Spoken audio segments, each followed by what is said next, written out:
So my name is Dani Shanley, and I studied for both my bachelor and my master here in Maastricht at FASoS, and I'm now doing a PhD project which has the subject title A Transnational History of Responsible Innovation.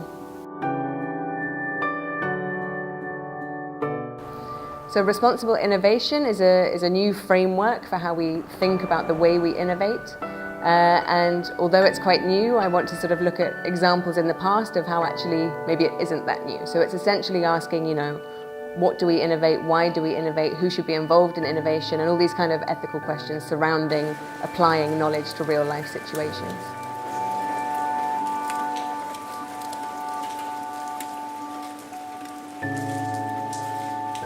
My master was actually a research master, so it's very much designed to feed into a PhD. So it really prepared me well in terms of teaching me particular ways of approaching research, particular methodologies. It was a really good sort of transition between the bachelor and the PhD.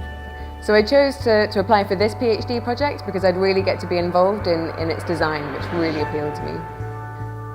I think the character of FASoS is really a lot of what's kept me here for so long, for both my bachelor and my master. It's really great working environment. People are very accessible, very approachable, and that's really what I've loved about working here, is that whether it's a senior professor or someone more junior, everyone's door is always open to you.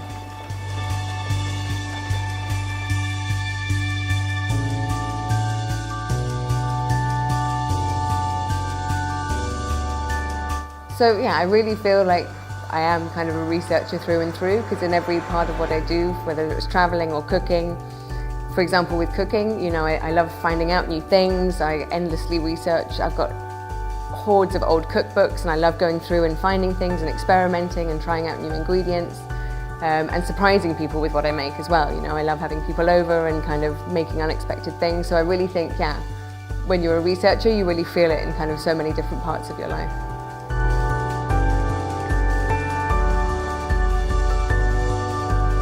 So I think probably the main thing I would advise people, if they're either at bachelor or master level, is just talk to as many people as you can. I think FASoS is a really great place where everyone's really accessible, at various levels, whether you speak to people that are already doing a program or far more senior people, but just speak to people and get an idea of what your interests really are, and maybe who can help you with that and who can sort of open doors and introduce you to new people, because it's all about networking a lot of the time.